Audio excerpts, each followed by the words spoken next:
À présent, mesdames et messieurs, nous allons écouter le message de monsieur le Premier ministre Ousmane Sonko, qui, comme d'habitude, va nous indiquer la voie à suivre pour un Sénégal prospère, tourné vers l'avenir, sous vos applaudissements.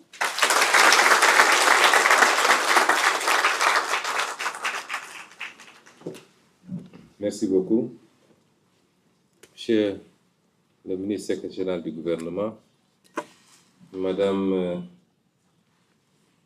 la secrétaire d'État auprès du Premier ministre, chargée des relations avec les institutions, et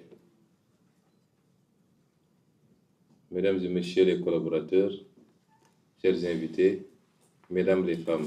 Donc nous sommes là, ravis d'être là aussi, en tant que chef du gouvernement, et pour partager avec vous cette journée. Tout à l'heure, mon assistante est passée, et je lui ai dit, c'est une coïncidence que je sois habillé en blanc. Je ne savais pas que vous seriez tous habillés en blanc. C'est simple, une coïncidence. Et je lui ai dit, quel est le programme? Elle me dit, on a 3 ou 4 panels. Je lui ai dit, mais vous, un jour ouvrable. Au lieu d'aller travailler, c'était hier la journée sans réalité. Donc, allez travailler, vous êtes là à faire des panels. Ça veut dire que toute la journée aujourd'hui, vous n'allez pas travailler. Je suis donc ravi d'être là, de partager ces quelques minutes. Malheureusement, à partir de 10 heures, nous avons une réunion de l'autre côté au palais. Je ne pourrai pas être là plus de 10 ou 15 minutes.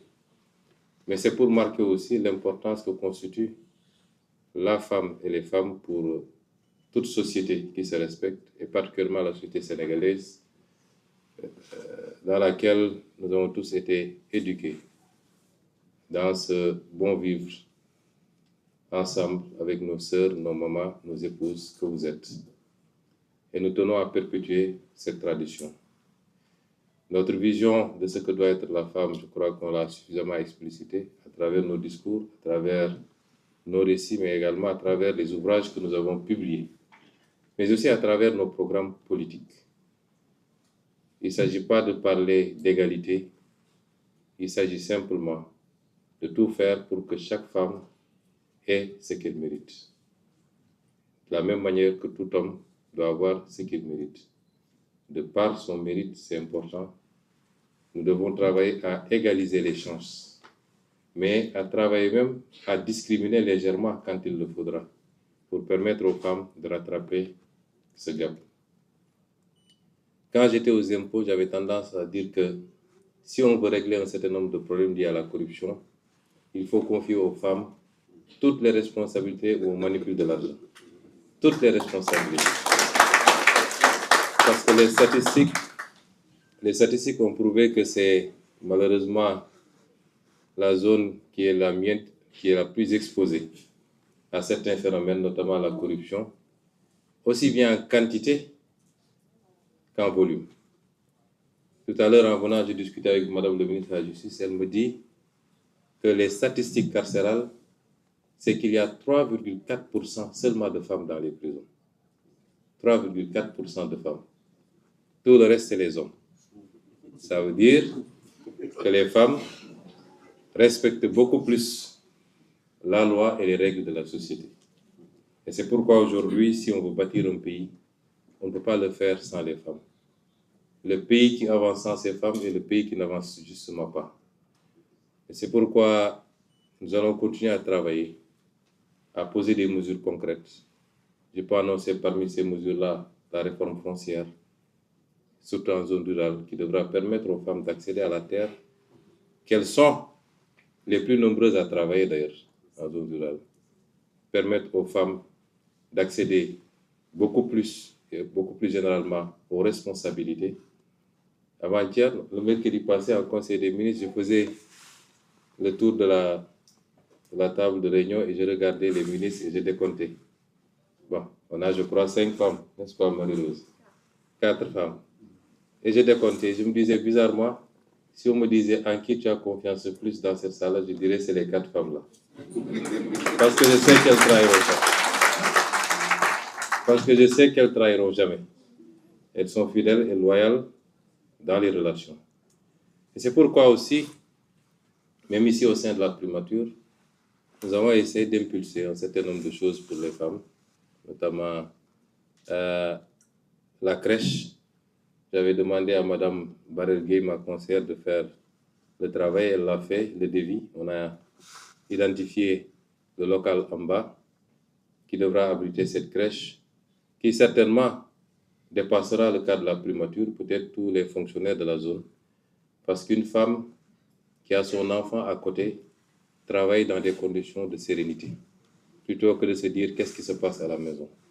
Pouvoir descendre peut-être chaque 2 heures de temps, chaque 3 heures de temps, à l'été, ça rassure et ça permet à cette femme d'être plus performante également. À côté d'ailleurs de l'infirmerie qu'on est en train de mettre en place et de la salle de sport que je vous invite à pratiquer. Je suis souvent content quand j'appelle Mme Yacine Fall vers 20h. Elle me dit je suis en train de faire mon sport à la salle de sport en bas. Un corps sain, comme on dit, un esprit sain dans un corps sain, c'est ça qui permet d'avoir les résultats et les rendements que nous attendons. Je pourrais continuer à disserter sur nos ambitions pour les femmes. J'ai toujours eu cette ambition. J'avais consacré une partie de mon salaire de député aux femmes transformatrices de Casamance. Et nous vous souhaitons le meilleur. Que vous soyez à la pointe de ce travail de révolution et de développement de notre pays. Que vous soyez ces linguères qui ont été célébrées avant-hier justement dans le Wallo. Que vous soyez les Aline Sitoé, mais que vous ne soyez pas seulement des faire-valoir quand il le faut. Et c'est ce que nous souhaitons pour toutes les femmes. Je voudrais terminer mon propos par vous féliciter tous et vous remercier pour le travail que vous abattez. Je pense qu'on a dépassé maintenant l'ère où, dès que vous parliez d'une femme dans la fonction publique, on vous disait qu'elles sont là pour se maquiller. Aujourd'hui, parmi les plus performantes figurent les femmes. Et nous voyons le résultat de ce travail tous les jours. Donc, je vous félicite tous. Je fais une mention spéciale à mes assistantes, Mme Top et Mme Saré, et particulièrement Mme Saré, avec laquelle je suis depuis presque maintenant 22 ans, depuis les impôts. Une femme dévouée, loyale, compétente. Et je voudrais lui rendre hommage et à travers elle, vous rendre hommage à tous, à toutes, et vous souhaiter une très, très bonne fête de 8 mars, que ce soit une fête qui ouvre les portes du progrès, du progrès pour les femmes, de toutes les femmes du Sénégal et toutes les femmes du monde, du rehaussement de votre place dans cette société, aussi bien dans les foyers que sur le champ du travail. Je vous remercie.